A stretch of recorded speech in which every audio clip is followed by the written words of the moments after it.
Dzień dobry.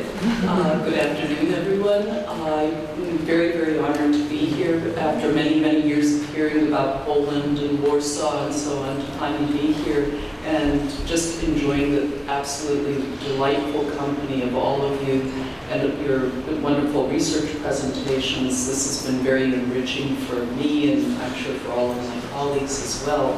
And I'm going to ask you all to be in a bit of a reflective mood anyway, because we're talking about reflection.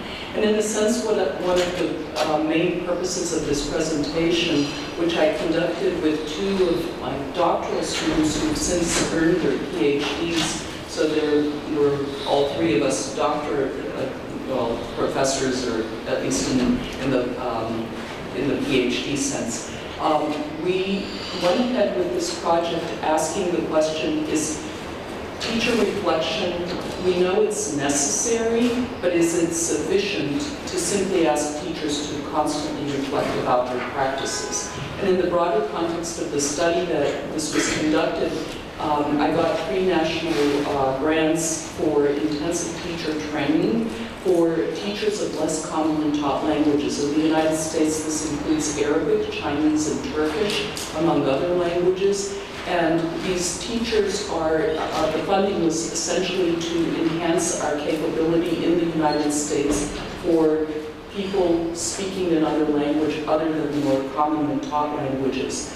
And with this iteration, I believe it was the second grant that I got, it was to train 24 teachers who are teachers of less commonly taught languages.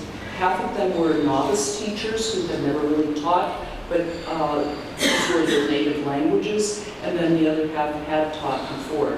And so part of the purpose is to compare them. And just to situate the study a little bit better, we taught at various community centers because this was a summer program in which the teachers came to our campus, but first we had an online portion where they did some background reading, came to the campus. We did intensive training in the morning, and in the afternoons they would go out to these different community centers and actually teach children who were in these centers. This included summer camp, YMCA, Girls Incorporated, and each of these centers has a mission, and we try to respect the mission of the center. For example, Girls Incorporated want to make girls proud and bold, and I think that might appeal to our colleague who spoke about boldness earlier. But the unique challenges are also the setting, that it's very unstructured. Students don't sit at desks, it's a highly informal environment, and youngsters are often, there are many disparities also in their socioeconomic background. Most of the children were on free and reduced lunch. One of the reasons why they came to these different centers was to receive lunch as part of the program. The aims of the study basically are to investigate the utility of guided teacher reflection in fostering novice and experienced teachers' pedagogical knowledge, and then aiming toward high-leverage teaching practices, which are defined by our national organization, which is the American Council on the Teaching of Foreign Languages. And the idea is to push beyond the assumption that teacher reflection alone will facilitate pedagogical knowledge development, but rather to think about it in a more critical way and follow the trajectory of the teachers as they go through this. It was a six-week intensive teacher training program with a practicum. By qualitatively analyzing the reflections, we were able to see where the teachers tend to focus their attention. And we took these as indicators of pedagogical knowledge building. Focus on the difference was between the novice and the experienced teachers and how they demonstrated their pedagogical knowledge during this intensive teacher training institute. So in order to really understand these highly, well, I mentioned that they're unstructured environments, but each of them had a different mission, and therefore we were trying to be responsive to the mission of those places, the needs of the children that they serve, and so on. But In terms of the research, the focus was on post-teaching reflections by these teachers as the locus for constructing their pedagogical knowledge base and watching the trajectory as how they built that. Some examples of sites where you can see there was room for lots of play, lots of interaction, negotiation, or at least going to the market, buying something, and so on, as we structured these different interactive situations. Of course, we engaged the teachers in the reflective cycle, which I'm sure all of you are very familiar with, where we paired purposefully an experienced teacher with a novice teacher, and they had to plan their lesson together. They then had to go out to the center and co-teach the lesson, and then they did afterwards a peer debriefing where they spoke to each other on video camera, discussing their ideas of what went well, what they need to repair, and so on. But the locus of our investigation was really on the individual written part, where we gave them a reflection template which was guided. And the purpose here was that no matter what, we wanted to make sure that they were addressing certain issues that we had observed that came up during their teaching. And each of these was constantly changing, so it wasn't always the same set of questions, but rather different ones. And the teachers then had to address these. They got our feedback, and then they had to apply it to their further teaching the next day, and then we went to see did they improve as they went along. And this reflection continued. Just to give you a quick but a very simplified idea of the post-teaching reflection template, we addressed 5 different areas. How they did their lesson planning. They had to summarize what their objectives were, what they planned to teach. They had to also self-evaluate, talk a little bit about self-efficacy, although we never mentioned that. In other words, what did you learn, what did you discover? And then they had to come up with an action plan for their subsequent teaching. How would they fix something and do it better the next time? But they also had to have an alternative plan just in case things happened. And they always decided that plan B was the more important one. Going through this. But here we've looked for the emerging categories of pedagogical knowledge derived from these specific areas. We based this on previous research that looks at how teachers build their pedagogical knowledge. And then we began to derive some of the categories that I'll speak about a little later from some of these researchers. Just to very briefly, the reflective process really is to get teachers to examine their attitudes, beliefs, and assumptions about teaching practices, and then use that to inform themselves in a critical way as to how they could improve their teaching. The research questions more particularly had to do with what is the range of categories of pedagogical knowledge that are demonstrated among both the novice and the experienced teachers in aggregate in the course, and then what the most frequent emergent categories would be in terms of pedagogical knowledge that were demonstrated in the written reflections, not so much the videotaped reflections. And then also the difference in pedagogical knowledge between comparing novice and experienced teachers. And then we wanted to also see to what degree site-responsive collaboration help facilitate this knowledge building and working towards self-efficacy. The sources of pedagogical knowledge were the outer rim here, where you see that the outer layer were the ways that we provided input to foster the pedagogical knowledge, and then the darker pink circle is essentially where they were doing these guided reflections that ultimately informed the central circle of building their own pedagogical knowledge. And then the methodology, we use constructivist lens to look at this. The data were taken from 24 teachers in all, but we chose 8 focal teachers for novice and for experienced. And in all, each of them wrote 6 reflections, so we went through 48 pages. Actually, it was many more pages than 48, but written reflection. The data analysis involved both qualitative and quantitative analysis and the interpretation of the data. But more specifically, we went through these stages here of free coding to note the themes at first. We utilized the research, especially Gapon-Ton's categories, to determine those initially. And then we used a software called Deduce for formulating the four-phase iterative coding process, which was first to establish the main categories, but then to note what subcategories and data, support the main categories. We also engaged in inter-rater reliability to calibrate some of the coding processes and to come to an agreement, and then to continue the coding for the entire set. We also had to establish definitions of the different categories and the subcategories, and finally calibrate those, and I'll show you in a moment how that went about. Ultimately, we came up with 5 main categories, and of those, there were 29 subcategories. And as you can see, probably from the third main category, teaching strategies, there were 9 subcategories. So some of these categories divided much more specifically and more in a finer grained fashion than some of the others.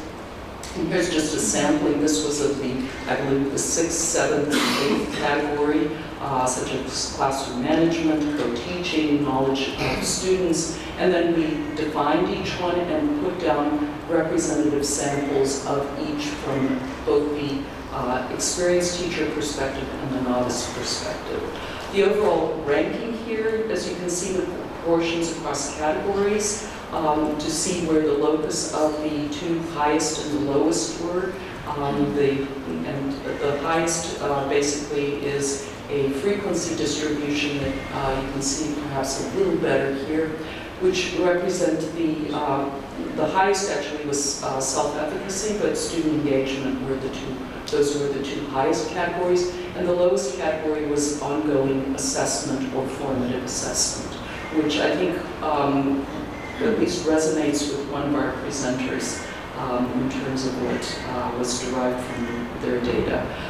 In terms of frequency of distribution, when we compare novice and experienced teachers, among the highest were the highest category was the discrepancy in the first and the third of these categories. In other words, self-efficacy was there was a greater discrepancy, and teaching strategies had another one. The experienced teachers, for example, tended to focus more on their self-efficacy and relative to the novice teachers, and they spoke with great confidence about their teaching abilities. The novice teachers had a different profile in terms of self-efficacy, which I'll discuss in a moment. And the 10 most frequent subcategories then for all teachers, 48 reflections, included positive comments in terms of self-efficacy, and the next highest was noting student behavior, in other words, student engagement. And the implications basically is that the entire sample, the positive self-efficacy is the strongest category for the teachers thinking, and while this is closely followed by noting students' behavior. This indicates that these teachers almost simultaneously were thinking both about their own performance and simultaneously monitoring how the students were performing at the same time and noting student behaviors and their needs during that time. In terms of the novice subcategories, I think I need to drink water. These S's are getting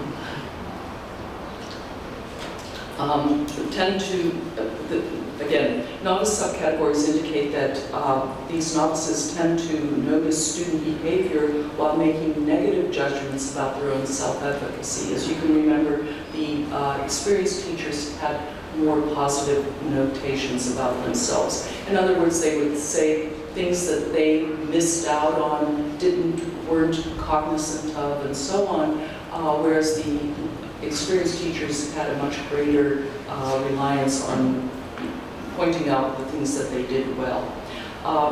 This may be a function also of having paired the two, and the younger, or I shouldn't say the younger, but the more novice teacher noting that the more experienced teacher was able to take care of a certain situation in a much more facile way and get on with teaching rather than getting stuck on focusing on strictly the behavior of students. So the experience of teachers, as I mentioned, had very self-confirmatory, positive types of, how should I say, expressions. And here with student engagement, there was a qualitative difference for the experienced and the novice teachers. The experienced teachers, again, tended to affirm their established knowledge when working with other teachers. And while the student engagement for the novice teachers discussed insights that were related mostly to very discrete student behavior. It wasn't more in the aggregate, but rather focusing on one or two students in particular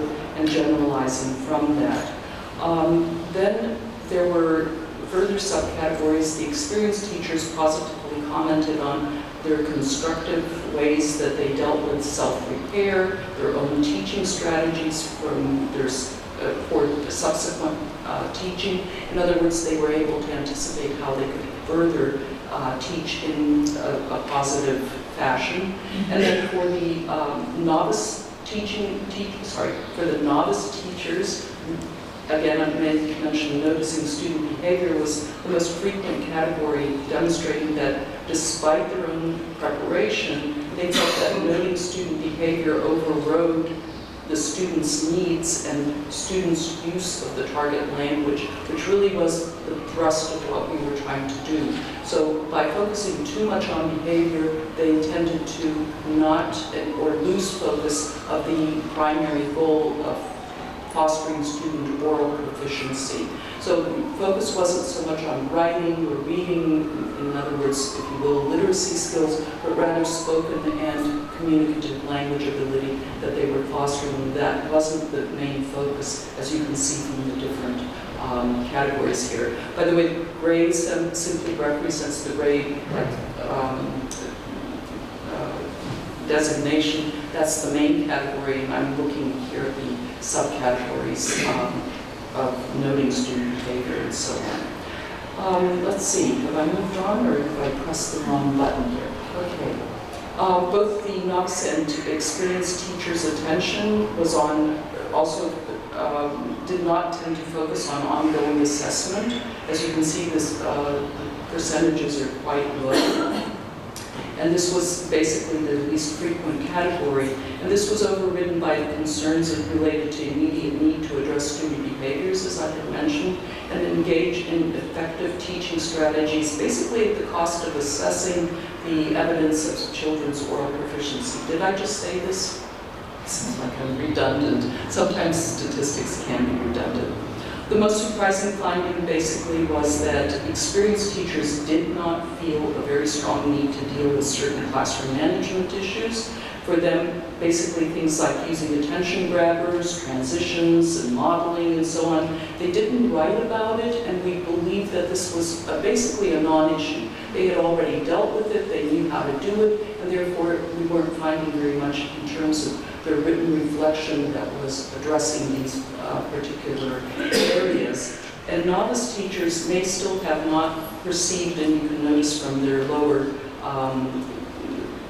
mentions of things such as visuals and materials and so on, they haven't really seen the value of using, say, visuals as what we call comprehensible input and further scaffolding of meaning and understanding and comprehension. And instead they tended to focus a little bit more on, as I mentioned, student behavior, and classroom management and time management again tended not to be a very clear factor for them, still again not understanding the value of these in teaching. The conclusions basically is that it is through the teachers' collaborative co-construction of knowledge and this knowledge building and the strategic teaching that teachers can learn through reflection, through discussion, the novice discussing with the experienced teacher, and translating their learning through actionable pedagogical knowledge into cohesive, high-leverage teaching practices that hopefully promote oral and communicative language.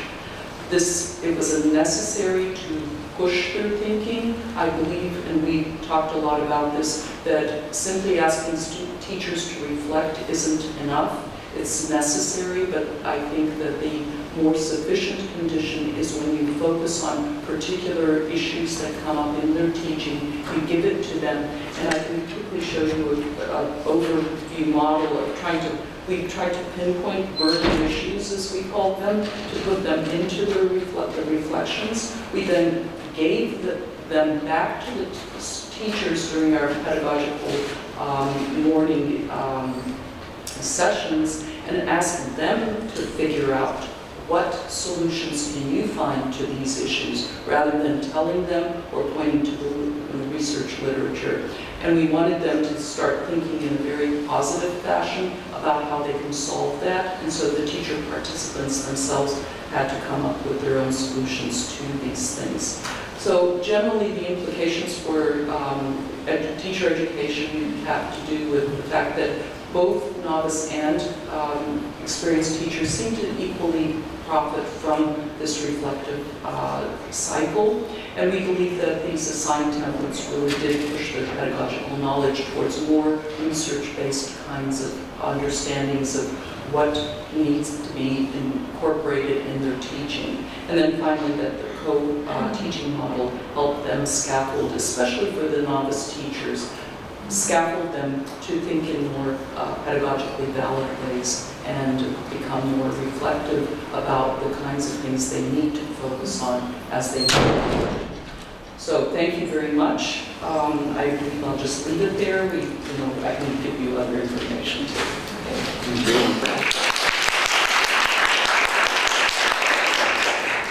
Questions? Welcome. Thank you so much, Marta, for this presentation. I feel strong connections both to Lichtos and the idea of reflective model. And the question that I have is related to co-teaching model and co-teaching on the level of practicum. So I was wondering if you can tell us how you introduce that process of co-teaching. You mentioned that you combine novice and experienced, but is there anything, do you give them any training prior to, into co-teaching ideas and so forth? Excellent question. So in terms of co-teaching, the way we introduced it was that it was partially because we recognized that this is something that may have very positive results, pairing a teacher who has some experience with someone who has not. But also in the terms of co-planning, we told them it had to be at least 50-50, so that while they did their lesson plans, they had to designate who was doing what at what time during the teaching. Some teachers did it very well, others ended up with one more dominant, it was more the dominant personality rather than experience or non-experience that took over.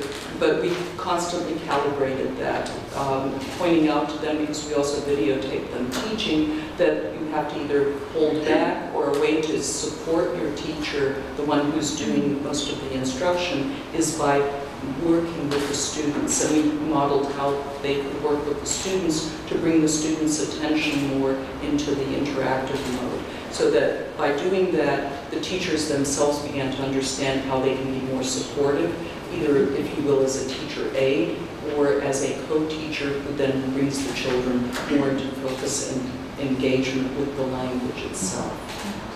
The focus was more on the language at that point. Thank you very much. Do you have any more questions? Okay, super.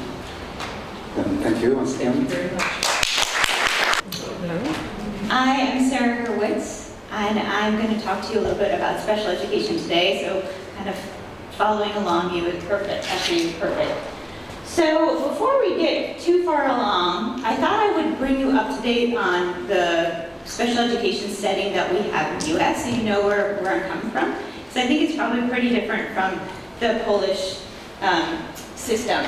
So my study is about, is special education effective?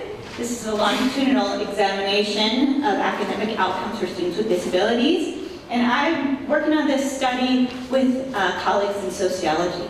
So it's an education and sociology combination, which I think is really good because they're more used to thinking about big data in a different way than I am. But I'm used to asking the kinds of questions that we want to find out about. A little bit about me, just to let you know who I am. I'm an assistant professor of special education. My primary interests are in finding interventions for kids with disabilities, particularly with kids with autism. I used to work with kids with autism in the school. I'm interested in other disabilities too, not just autism, but that's where I came from. And now I'm really interested in evaluating outcomes for kids. So we do all of this stuff, and we want to know, does it actually make a difference? So that's where I'm coming from. So a little background about US federal law. So for kids with disabilities, there are several laws stating what happens to them. This all started in the 1960s in the US, where there was a civil rights movement.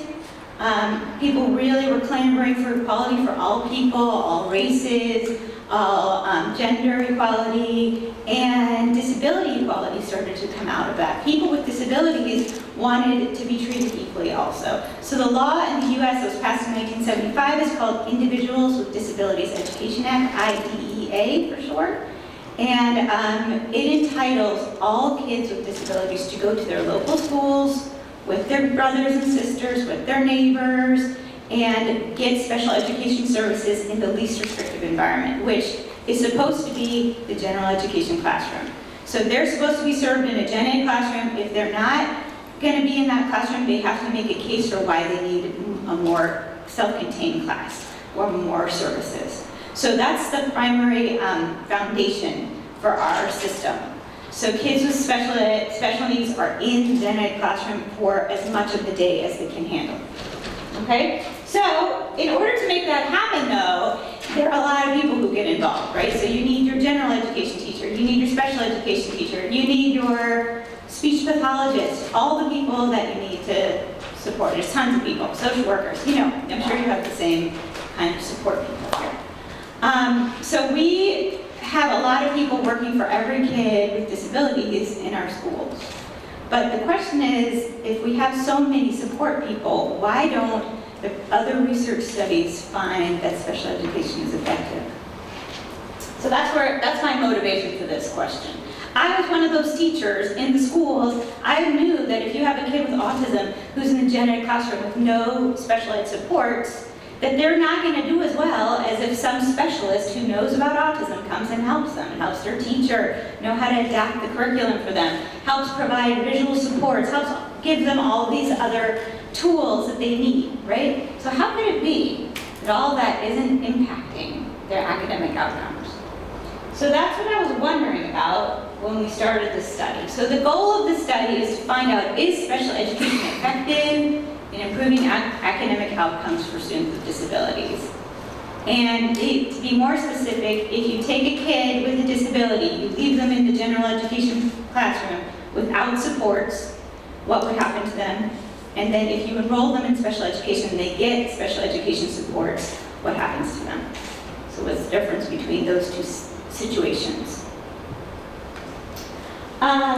So previous research has used propensity score matching. Are you guys familiar with that? Yeah, some people, yes, some people.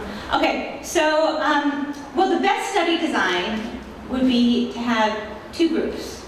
You have a control group, kids who don't get services, and then you have an intervention group, kids who do get services. But because of the law, and because it's ethically, you have to serve kids who need it, that's not an option. So we can't have a control group and an intervention group, right? So other studies have used propensity score matching, which is kind of a great idea in theory. And what's supposed to happen is you compare you pair students with other students who are just like them on every indicator that you can find, except for one group got special education services and one group doesn't. Okay, so you match them for gender, socioeconomic status, age, all the things that you can possibly match them on.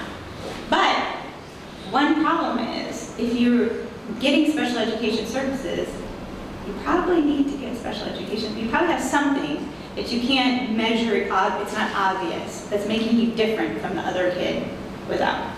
Does that make sense? So like you and I, you might have dyslexia and I might not. We're the same age, we're the same class, you know, everything else the same, but you have dyslexia and you need the services, so that's why you're enrolled in special education. So we're not going to be the same on every element. So using propensity score matching has limitations in this context. So instead of using propensity score matching, we're trying to do something else. Oh, before I say that, I just wanted to give you the quotes from the previous research saying, little evidence that special education services as currently being implemented in U.S. schools are positively affecting learning and behavior of most children with disabilities. Study after study have not found that we're making progress. So I think, oh, I skipped something.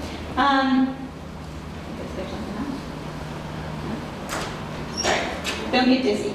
Okay, so we did something, we used a different analysis technique. We used something called student fixed effects models. So student fixed effects models follows an individual over time across settings. So by doing that, we eliminated all of the unmeasured factors that might be hidden. So if you have dyslexia, you had dyslexia before you entered special education, you still have dyslexia while you're in special education, so it's following you over time. So by using that kind of analysis, we don't have those kind of issues to deal with anymore. So that's what we did. We're used with in-person models to compare each student to themselves over time. So in the end, we have a sample of 527 students with disabilities that we followed for 3 years. We took academic outcome data on them every semester. So we had a total of 2,436 student semester observations. Most of the kids in our study had a speech or language impairment.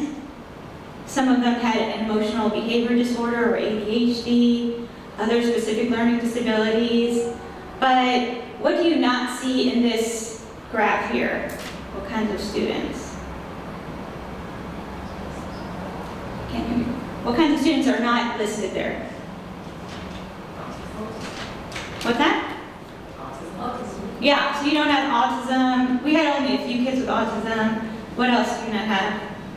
Physical disability. Yeah, you don't have people who have more significant disabilities, because in our study we wanted to follow them when they were not in special education, and then when they entered special education, or they might have started in special education and exited out of special education during the course of these 3 years.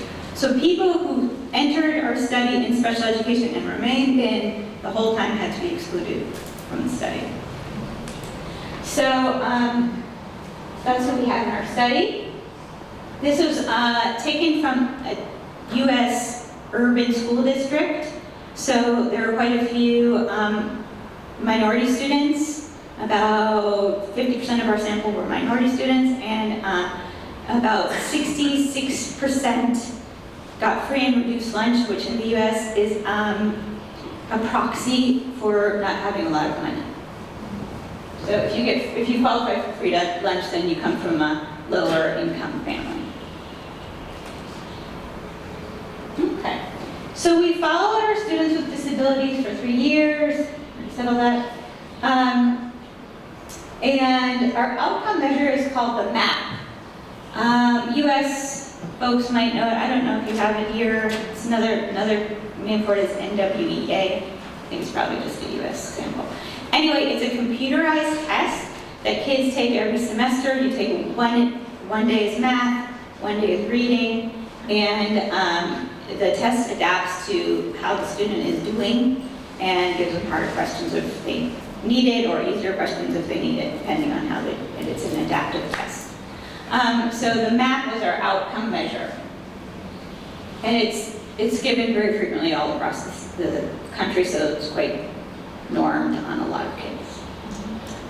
So here's our results. All right, let me just explain to you what we have. So if you see the blue lines on the 2 graphs, that indicates when kids were in special education, the first semester they entered special education. So this was their trajectory before they entered special education, That's 1 semester before, 2 semesters before, 3 semesters before. And then after they entered special education, what happened to them over time. So, interestingly, in math, it looks like their slope was already going up. We were trying to figure out why that might be. And we have this intervention tiered system in the US. Do you guys know about this? It's called RTI. It's basically trying to catch students before they get too far behind. So if you start to struggle in school, then you start to get supports even if you're not officially in special education. So they provide you with extra reading tutors or whatever the school has on hand that you need. So likely some of these kids were getting RTI services, so it helped them a bit, but it didn't help them enough. So that's, at the blue line, they entered special education, which means they were now eligible for a lot of other additional supports that they didn't have before. And then the trajectory is very high as they go through special education, and some of the kids towards the end actually exit special education, return to the normal class without any supports, and they're continue to do better than they did before. So this was what I would have expected to happen, but because we're the only people who have done this, we start to get nervous. We're like, well, why are we finding something that other people haven't been finding? So we started to try and investigate a little bit more about that. But we've actually now replicated it on another sample. We have a very similar outcome. So it seems like one of the issues with propensity score matching that we don't have in the samples, we're just comparing our kids to other kids with special needs. So the vertical axis there are MAP scores that have been standardized amongst only students who are in special education, which means that we're not comparing them to kids who are in general education alone. So, which is propensity score matching does compare it to somebody who's not in special education. So really what's happening is that our kids, although they're doing way better after enrolling in special education than they were before they got special education services, they are not doing as well as kids who never needed special education. So even if you're dyslexic and you get support for being dyslexic, you're going to do way better than if you never got that support, but you might not catch up to where everyone else is in your class. So that's our main thing. So students experienced greater academic growth in reading and math during and following special education compared to prior to receiving these services, and participation in special education is associated with enduring improvements in academics over time.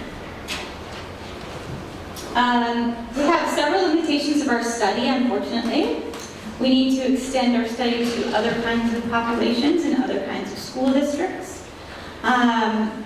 We aren't sure long-term what happens. This was 3 years, so it'd be great to look at it for a longer time. And the most significant limitation is that those students with severe disabilities are not included in this study, so we don't know what happens to them.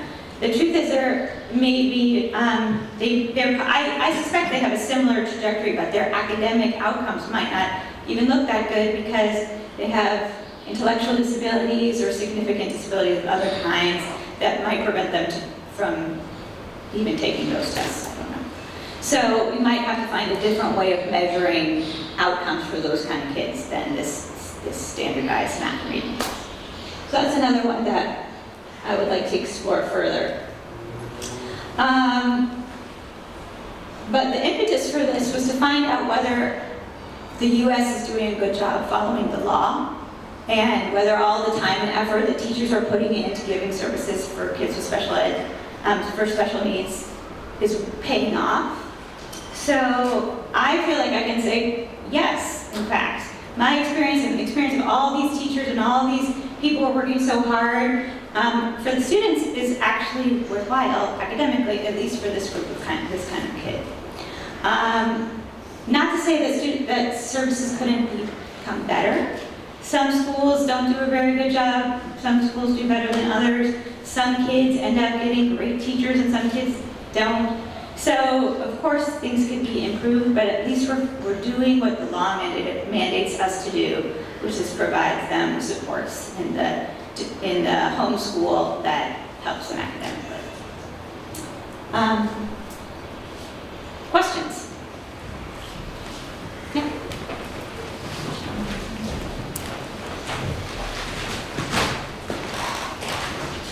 Thank you for a very clear and interesting presentation. It's a very difficult topic to study with measuring academic outcomes among children with special needs. My question is related to the decision to choose special education, because at least in Poland this is decision made by parents rather than, so students are allocated to special education on the basis of the decision of parents. There are even cases where they have some diagnosis, but they do not show it, and because they want to be in integrated setting. So this is one question. And second question, or maybe a comment, that it would be good to complement your analysis with some alternative methods, for example, synthetic control method, because with that, as I understand, the fixed effects you cannot control for socioeconomic background, because this is constant, yes, in time, and this is important predictor which can somehow help to understand the divergent trajectories in academic outcomes.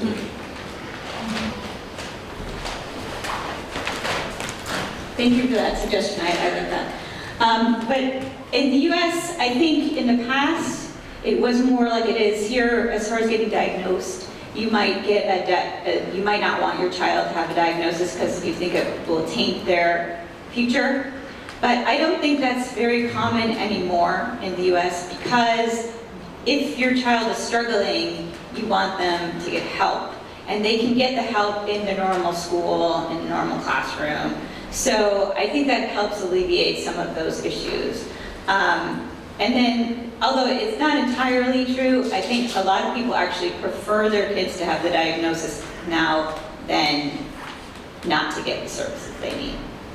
So it's changed a bit. And also the teacher can refer. The parents are definitely very important and have to agree, but the teacher can also suggest that there needs to be that there's a disability that they should get tested for. In the school, we'll do it. We'll do the testing. So I'm sorry, just one.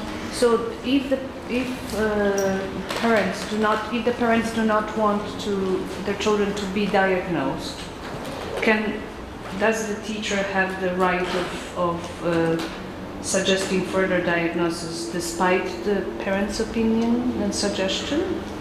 Well, the teacher can suggest it, but the parents have to agree to it. Okay. Yeah. So it cannot happen that only the teacher would make this decision and... No. I just wanted to make sure. Yeah.